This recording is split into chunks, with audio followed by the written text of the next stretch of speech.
Hello students, hello everyone, welcome back once again to my YouTube channel. हम आप सभी का दोबारा से एक बार स्वागत करते हैं हमारे इस यूट्यूब चैनल में, जहां पर हम हमारा चैप्टर स्टडी कर रहे हैं जिसका नाम है principles of inheritance and variation. Right, हमने हमारे पिछले क्लास में आपको बहुत अच्छे से डिटेल में समझाया कंसेप्ट ऑफ वेरिएशन। बराबर, वेरिएशन में हमने दो तरह की वेरिएशंस पर नजर डाली, somatogenic variation that is somatic variation and germinal variation, जहां पर हमने ये समझा कि variation are nothing but for differences that exist among the members of a species.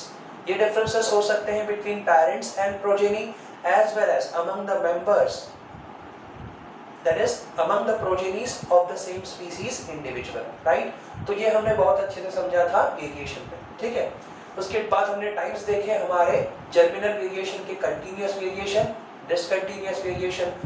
दोनों तरह के that is continuous and discontinuous variation further classify होते हैं into substantive variation and meristic variation. तो ये सब समझने के बाद आज की क्लास में हम शुरू करने जा रहे हैं समझने के लिए जेनेटिक्स में टर्मिनोलॉजीज। जो अलग अलग टर्मिनोलॉजीज यूज होती है जेनेटिक्स में, वो हम समझने की कोशिश करेंगे। ठीक है, बहुत अच्छे से इन टर्मिनोलॉजीज को आपको अच्छे से समझना है ताकि आपको ये चैप्टर इजीली समझ आए। ठीक है, for better understanding of this chapter, these terminologies are to be understood to you clearly. Okay, so a total of 28 such terminologies we have to understand. Genetics में ऐसे 28 अलग अलग तरह के terminologies हम यूज करने वाले हैं। ये 28 हम आपको धीरे धीरे थोड़े थोड़े करके समझाएंगे in each and every lecture. Okay, so आज इसलिए स्टार्ट करते हैं। सबसे पहला टर्मिनोलॉजी जो हम शुरू करने जा रहे हैं समझने के लिए, it is going to be character. तो सबसे पहले हम समझेंगे कैरेक्टर। कैरेक्टर क्या है, तो बहुत ध्यान से समझिए। Character it is nothing but feature of an organism. किसी भी ऑर्गेनिज्म का कोई भी पर्टिकुलर फीचर कहलाता है उसका कैरेक्टर।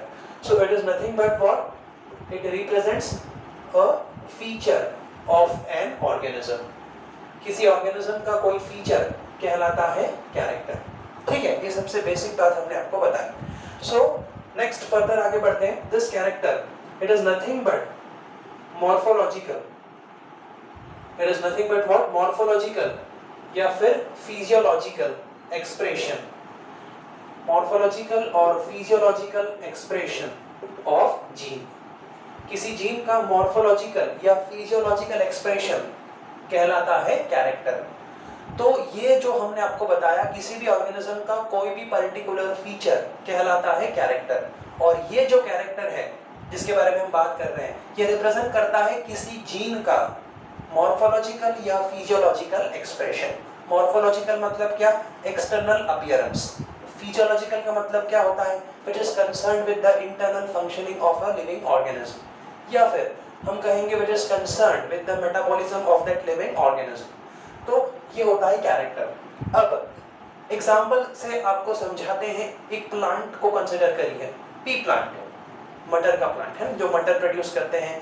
तो पी प्लांट जो है, गार्डन पी प्लांट, तो ये पी प्लांट का एक कैरेक्टर हम समझते हैं अंडरस्टैंडिंग के लिए, एग्जांपल के लिए हाइट। सो हाइट एक कैरेक्टर है किसका, पी प्लांट का कैरेक्टर। या फिर कोई दूसरा एग्जांपल लेते हैं कैरेक्टर के तौर पे, पी प्लांट में ही फ्लावर कलर। ठीक है, तो मैंने दो कैरेक्टर के बारे में आपको बताया। हाइट एक कैरेक्टर है उस पी प्लांट का, फ्लावर का क्या कलर होगा ये भी एक कैरेक्टर है उस पी प्लांट का। तो एग्जांपल के तौर पे आप नोट कर सकते हैं, कैरेक्टर में एग्जांपल हम ले सकते हैं हाइट ऑफ पी प्लांट। ठीक है, और एक एग्जांपल हम ले सकते हैं flower colour in case of pea plant. तो पी प्लांट के दो कैरेक्टर्स हमने आपको ऐसे बताए। तो ये हाइट या फिर फ्लावर कलर दर्शाता है उस पी प्लांट का फीचर। तो ये जो कैरेक्टर है यानी कि क्या है, it is nothing but morphological और physiological expression of gene. Gene का मॉर्फोलॉजिकल या फिजियोलॉजिकल एक्सप्रेशन कहलाता है कैरेक्टर। ठीक है, आगे बात करेंगे इसके बारे में इन नेक्स्ट टर्मिनोलॉजी। ठीक है, हाइट या फिर फ्लावर कलर मैंने आपको समझाया एज एन एग्जांपल। तो ये है पहली बेसिक टर्मिनोलॉजी जो आपको समझनी है यहाँ पर, character. Let's move ahead with trait. आगे नेक्स्ट हेडिंग डालिए आप, नेक्स्ट कैरेक्टर पर चलते हैं, दैट इज ट्रेट।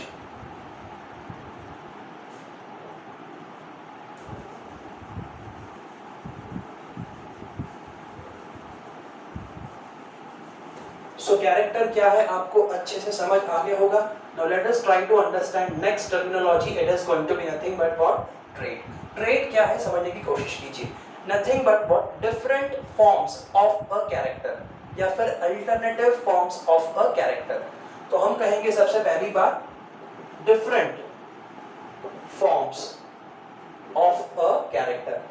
किसी कैरेक्टर के डिफरेंट फॉर्म्स को कहा जाता है ट्रेट। डिफरेंट फॉर्म्स कहिए या फिर आप दूसरा टर्म इस्तेमाल कर सकते हैं, alternative forms of a character. Alternative forms कहिए या डिफरेंट फॉर्म्स कहिए किसी कैरेक्टर के, तो ये कहलाता है ट्रेट। तो एग्जांपल से आपको मैं ये समझाता हूं। इसके पहले जब आपको बता रहा था एग्जांपल के तौर पे, कैरेक्टर का एग्जांपल हमने दिया था height of pea plant, right. तो ये जो हाइट है पी प्लांट की, किसी प्लांट में देखा जा सकता है कि वो हाइट जो है या तो टॉल हो सकता है पी प्लांट या तो ड्वार्फ हो सकता है। ड्वार्फ का मतलब है शॉर्ट, ओके। या तो पी प्लांट टॉल हो सकता है या तो पी प्लांट क्या हो सकता है, ड्वार्फ हो सकता है। दो ही पॉसिबिलिटीज दिखाई देती है किसी पी प्लांट में। तो हम क्या कहेंगे, टॉल, ड्वार्फ, ये जो दो है, ये दो अलग अलग फॉर्म्स हैं, ये अल्टरनेटिव फॉर्म्स है एक कैरेक्टर के। कौन सा कैरेक्टर, हाइट।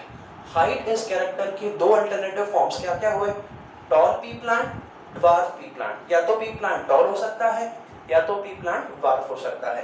तो चलिए एग्जांपल से आपको बताते हैं। एग्जांपल आप नोट कर लीजिए। Example, you can take height of pea plant.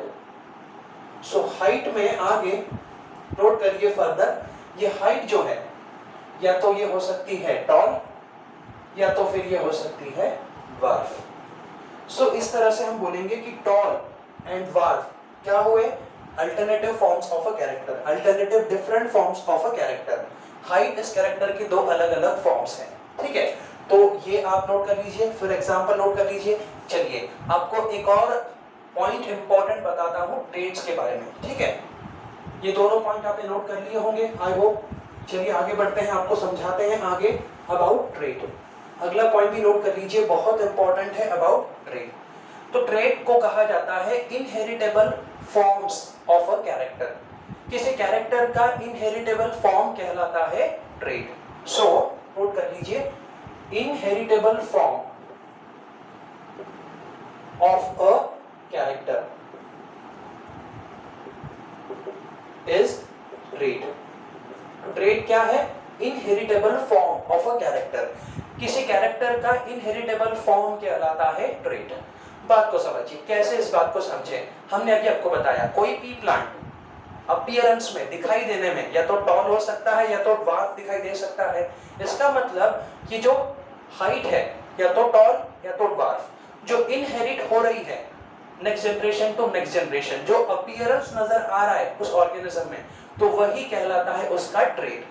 किसी कैरेक्टर का इनहेरिटेबल फॉर्म कहलाता है ट्रेड। तो या तो कोई पी प्लांट टॉल होगा या तो ड्वार्फ होगा।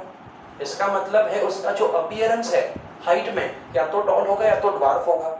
इसका मतलब है वो जो हाइट है उसकी टॉल या ड्वार्फ, वो इनहेरिटेबल फॉर्म है, या तो ड्वार्फ या तो toll.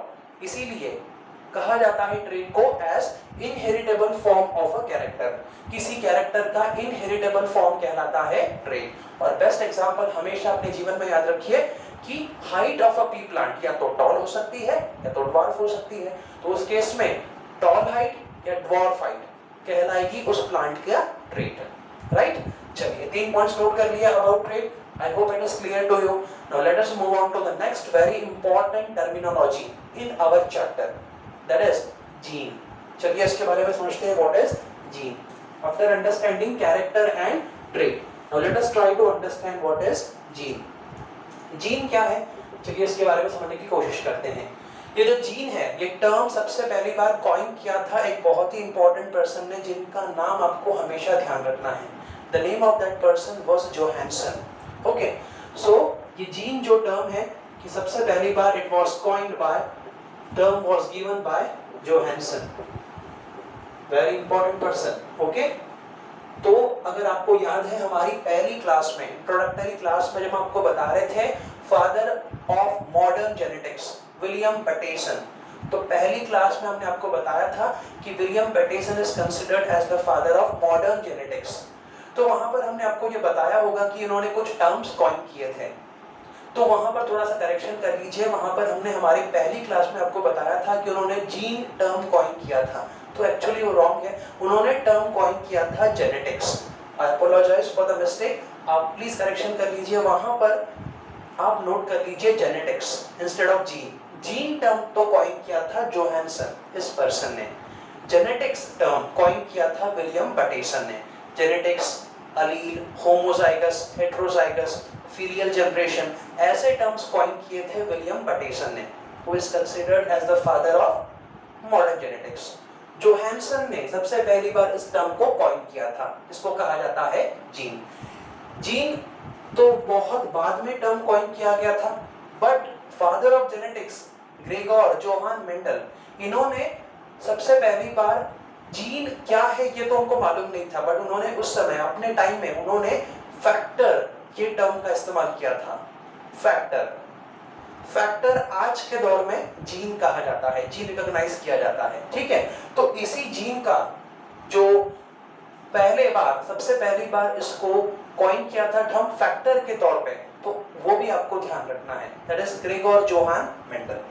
So factor term for gene, it was coined by, factor term was coined by G J Mendel, Gregor Johann Mendel, ठीक है।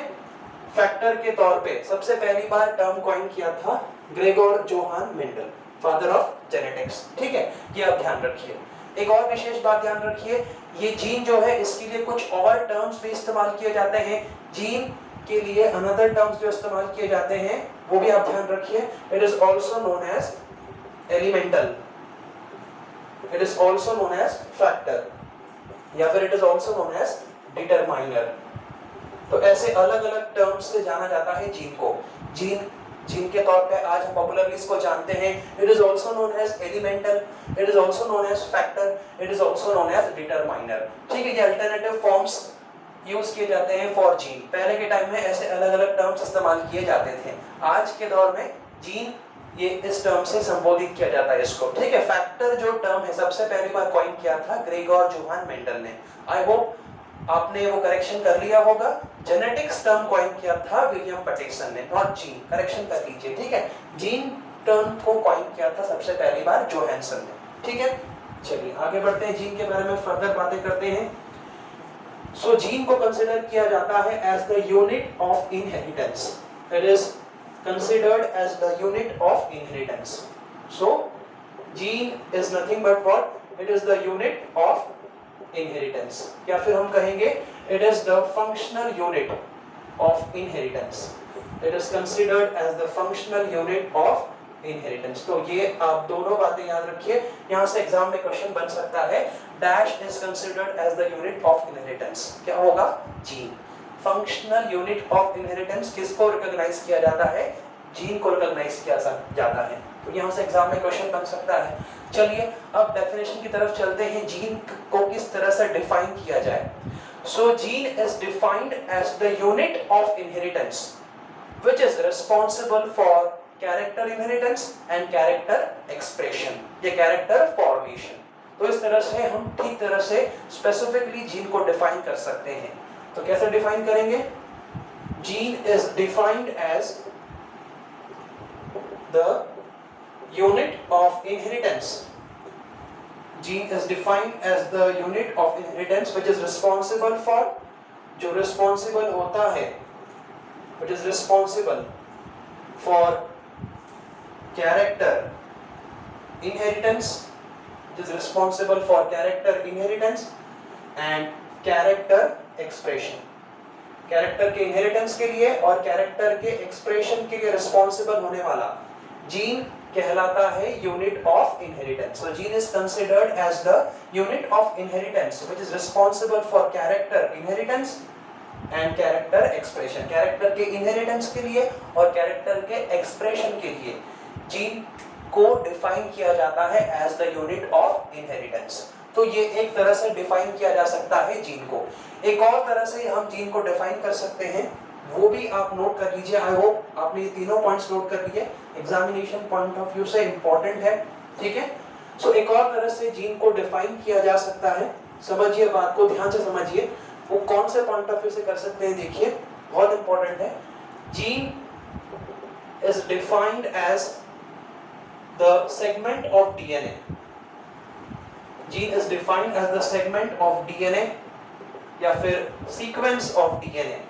सेगमेंट कहिए डीएनए का या सीक्वेंस कहिए डीएनए का, दैट इज रिस्पॉन्सिबल, जो रिस्पॉन्सिबल होता है, that is responsible for polypeptide synthesis, is responsible for polypeptide synthesis and RNA synthesis, polypeptide synthesis and RNA synthesis।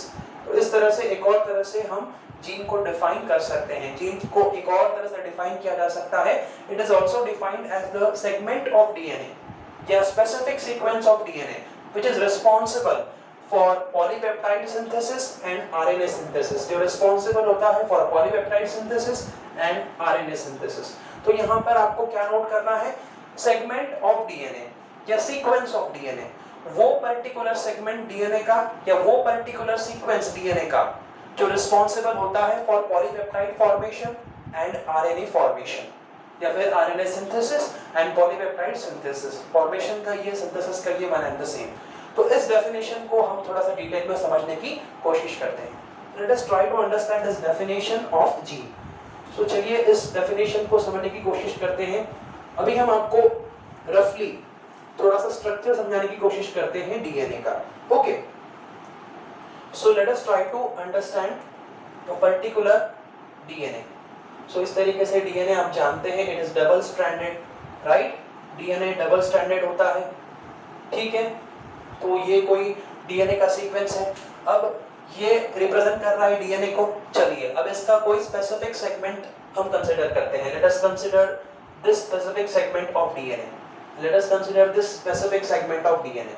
तो ये जो स्पेसिफिक सेगमेंट ऑफ डीएनए है, जो हमने यहाँ पर हाईलाइट किया है, हम इस स्पेसिफिक सेगमेंट ऑफ डीएनए को कहेंगे coding DNA. This specific segment of DNA, it is known as coding DNA. ये कोडिंग फॉर्म ऑफ डीएनए कहलाता है। तो जो स्पेसिफिक सीक्वेंस ऑफ डीएनए हमने हाईलाइट नहीं किया है, वो कहलाता है non coding sequence, non coding segment of DNA. तो ये जो हमने हाईलाइट नहीं किया है, हम इसको कहेंगे non coding segment of DNA. वैसे ही यहाँ पर भी हम इसको रेफर करेंगे as non coding segment of DNA या सीक्वेंस ऑफ डीएनए। तो यहाँ पर ये नॉन कोडिंग कहलाएगा, यहाँ पर भी ये क्या रहेगा, नॉन कोडिंग। ये जो स्पेसिफिकली हमने सिग्निफाई किया, यहाँ पर मार्क किया है कि कोडिंग सीक्वेंस कहलाता है डीएनए का। तो क्या होगा, मान करके चलिए इस कोडिंग सीक्वेंस ऑफ डीएनए को, तो इससे पॉलीपेप्टाइड का सिंथेसिस होता है, इससे पॉलीपेप्टाइड का सिंथेसिस होता हुआ दिखाई देता है, ठीक है। और अगर मान के चल रहे हैं इस स्पेसिफिक सेगमेंट ऑफ डीएनए की या सीक्वेंस ऑफ डीएनए की, तो ये रिस्पॉन्सिबल होता है for the synthesis of RNA. तो ये आरएनए कौन सा तरह का हो सकता है, या तो ये हो सकता है टीआरएनए या तो ये हो सकता है आरआरएनए, ठीक है। तो ये वाला स्पेसिफिक सीक्वेंस ऑफ डीएनए हो सकता है रिस्पॉन्सिबल हो for the synthesis of RNA. Ribo nucleic acid, है ना, आप जानते हैं ऑलरेडी, एक तरह का न्यूक्लिक एसिड है डीएनए से आरएनए बनना, राइट। टीआरएनए ट्रांसफर आरएनए या राइबोसोमल आरएनए। तो ये स्पेसिफिक सीक्वेंस इस तरह से आरएनए का सिंथेसिस ले आ सकता है। तो वैसे ही ये वाला स्पेसिफिक सीक्वेंस ऑफ डीएनए जो है, कोडिंग सीक्वेंस ऑफ डीएनए, ये ले आएगा सिंथेसिस ऑफ पॉलीपेप्टाइड। पॉलीपेप्टाइड का सिंथेसिस ये ले आता है। कैसे, तो चलिए इस बात को समझाते हैं हम आपको। आपने आपकी 10th क्लास में ऑलरेडी सीखा होगा, 10th क्लास में आपने सीखा है कि डीएनए से किस तरह से सबसे पहले आरएनए का सिंथेसिस होता है, that is mRNA, by a process known as transcription, right. तो ये तो आप जानते होंगे कि सपोज करिए स्पेसिफिक सीक्वेंस है डीएनए का, इस डीएनए से by a process known as transcription क्या बनेगा, एमआरएनए बनेगा, सिंगल स्ट्रैंडेड एमआरएनए बनेगा। कौन सी प्रोसेस से बनेगा, इस प्रोसेस को हम कहेंगे ट्रांसक्रिप्शन, राइट। ट्रांसक्रिप्शन प्रोसेस से mRNA बनेगा और इस mRNA से आगे चल करके पॉलीपेप्टाइड का फॉर्मेशन होगा, that is sequence of amino acid, that is protein का सिंथेसिस होगा, polypeptide of amino acids, right. Polypeptide का सिंथेसिस इससे हो जाएगा। यही पॉलीपेप्टाइड आगे चल करके फंक्शन करेगा एज प्रोटीन। प्रोटीन का फॉर्मेशन होगा इस mRNA से by a process known as translation. जिस प्रोसेस से ये फॉर्म होगा इस प्रोसेस को हम कहेंगे ट्रांसलेशन। तो हमने देखा कैसे डीएनए से पहले mRNA का सिंथेसिस होता है बाय ट्रांसक्रिप्शन और आगे चल करके इस mRNA से प्रोटीन का सिंथेसिस होता है। दैट इज ये प्रोटीन क्या है? Nothing but polypeptide of amino acids. बहुत सारे एमिनो एसिड्स एक दूसरे से लिंक्ड होते हैं बाय पेप्टाइड बॉन्ड, इसलिए हम कहेंगे पॉलीपेप्टाइड। बहुत सारे पेप्टाइड बॉन्ड्स जो एमिनो एसिड्स को लिंक करते हैं जिस वजह से प्रोटीन का सिंथेसिस होता है। Polypeptide synthesis nothing represents for protein, बराबर। तो इस तरह से ये यहाँ पर होता हुआ दिखाई दे सकता है। तो हमने बात की कि ये स्पेसिफिक सेगमेंट ऑफ डीएनए, जो डेफिनेशन आपने नोट किया इसके पहले, तो वो यहाँ पर अप्लाई हो गया। Specific segment of DNA which is responsible for polypeptide synthesis and RNA synthesis. तो आपने देखा कि स्पेसिफिक सेगमेंट ऑफ डीएनए जो ले आता है सिंथेसिस पॉलीपेप्टाइड का, दैट इज प्रोटीन का, एज वेल एज आरएनए का, that is tRNA and rRNA. तो इस तरह से ये डेफिनेशन हमने आपको समझाया, ठीक है। अब दो बातों को अच्छे से आप नोट कर लीजिए, very important examination point of view से। आई होप ये कंसेप्ट आपको क्लियर हो गया होगा। देखिए ये जो सीक्वेंस है non coding sequence of DNA, ये किसी भी तरह का पॉलीपेप्टाइड का सिंथेसिस नहीं ले आता है, किसी भी तरह का आरएनए का सिंथेसिस नहीं ले आता है, ठीक है। इसीलिए हमने इसको कहा नॉन कोडिंग। ये कोडिंग है, ये फंक्शनल फॉर्म होता है डीएनए का, ठीक है। चलिए आगे बढ़ते हैं फिर और आगे हमारा कंसेप्ट कंटिन्यू करते हैं। हमने बोला आपको कि दो इंपॉर्टेंट पॉइंट्स आपको नोट करने हैं, very very important points you have to note. जहां पर हम बात करेंगे सबसे पहले जीन के बारे में। Gene is considered as the physical basis of inheritance. Gene is considered as the physical basis of inheritance. Gene को कंसीडर किया जाता है as the physical basis of inheritance, whereas DNA it is considered as the chemical basis of inheritance. DNA is considered as the chemical basis of inheritance. DNA को consider किया जाता है as chemical basis of inheritance, gene को consider किया जाता है physical basis of inheritance. तो यहाँ पर ये टर्म्स आप याद रखिए कि फिजिकल बेसिस ऑफ इनहेरिटेंस किसको रेफर किया जाता है, केमिकल बेसिस ऑफ इनहेरिटेंस किसको रेफर किया जाता है। ये दो पॉइंट्स आप अच्छे से ध्यान रखिए, ठीक है। इसके बाद आपको एक इंपॉर्टेंट स्टेटमेंट बताने जा रहा हूँ, ध्यान रखिए, जो बहुत इंपॉर्टेंट है, बहुत क्रूशियल है, ठीक है। वो ये है कि all genes are DNA but whole DNA is nothing, never genes। सारे के सारे जो जीन्स होते हैं वो डीएनए होते हैं, बट सारा का सारा डीएनए जीन्स नहीं होते। इसीलिए हम रेफर करेंगे यहाँ पर point, all genes are DNA. सारे के सारे जीन्स क्या होते हैं, डीएनए होते हैं, बट होल डीएनए, होल या all DNA is not gene. ये बहुत इंपॉर्टेंट बात है, देखिए वेरी इंपॉर्टेंट, इसको समझना बहुत जरूरी है। जितने भी जीन्स होते हैं, जो भी जीन्स होते हैं, वो क्या है, nothing but what they are, वो डीएनए है, बट सारा का सारा डीएनए जीन नहीं होता है। अभी हमने देखा हमारे स्ट्रक्चर में, जो हमने आपको समझाया रफली, कि हमने पूरा का पूरा डीएनए कंसीडर किया था, बट आप मुझको बताइए कि वो जो पूरा का पूरा डीएनए था, कि वो सारा का सारा कोडिंग था? नहीं, कोई स्पेसिफिक पोर्शन ही कोडिंग था। जो स्पेसिफिक पोर्शन कोडिंग था हमने उसको कहा जीन, राइट। तो वो जीन क्या है, nothing but what, it is DNA. जो भी जीन होगा वो डीएनए होगा, बट सारा का सारा डीएनए जीन नहीं होता है। तो इस बात को आप अच्छे से नोट कर लीजिए, all genes are DNA but whole या all DNA is not gene. सारा का सारा DNA, whole DNA, it is never completely gene, उसमें नॉन कोडिंग पोर्शन भी होता है, ठीक है। तो ये बात आप अच्छे से इसको हाईलाइट कर लीजिए। चलिए आगे बढ़ते हैं।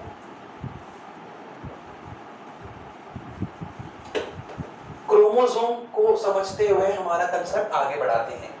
एक सिंगल क्रोमोसोम की जब बात होती है, एक सिंगल क्रोमोसोम में एक सिंगल डीएनए होता है। A single chromosome consists of a single DNA and it consists of different genes. एक क्रोमोसोम में एक डीएनए होता है, बट उस एक डीएनए में अलग अलग जीन्स होते हैं। ये जो बात हमने आपको समझाई, चलिए डायग्रामेटिकली आपको ये बताते हैं, ठीक है। तो एक क्रोमोसोम हमने बताया, मान करके चलिए ये वाली फॉर्म ऑफ क्रोमोसोम को मान करके चलते हैं। Let us consider this form of chromosome. This is a chromosome which consist of DNA, double stranded DNA है, ठीक है। इस तरह का स्ट्रक्चर आपने आपके चैप्टर में पढ़ा होगा, that is cell cycle, cell division. ये वाली फॉर्म ऑफ क्रोमोसोम जो हम आपको बता रहे हैं, ये रिप्रेजेंट करती है monad form of chromosome. This is representing the monad form of chromosome, right. ये वाली form of chromosome cell cycle, cell division के दौरान आपने स्टडी किया होगा कि कौन सी फेज में दिखाई देता है सेल साइकिल के। It is observed in G1 phase as well as G0 phase. जानते हैं ना, G1 फेज या फिर G0 phase. G0 phase nothing but what, G1 phase में जब सेल अरेस्ट हो जाती है तो हम कहते हैं कि वो फेज कौन सी एंटर हो गई, G0 phase of that cell, बराबर। तो G0 phase indicates for G1 phase में सेल अरेस्ट हो जाना, इंडिकेट करता है G0 फेज को। G1 फेज या G0 फेज में क्रोमोसोम इस स्थिति में होता है। तो अभी हमने आपको जो बात बताई कि अ सिंगल क्रोमोसोम, एक सिंगल क्रोमोसोम जो होता है, it consist of single DNA, single chromosome, single DNA, but this single DNA it consist of many genes. इसमें कई सारे जीन्स आपको दिखाई देते हैं। चलिए यहाँ पर हाईलाइट करने की कोशिश करते हैं, single chromosome, single DNA, but यहाँ पर कई सारे यहाँ पर जीन्स हो सकते हैं। स्पेसिफिक सेगमेंट्स यहाँ पर आपको दिखाई दे सकते हैं, बराबर।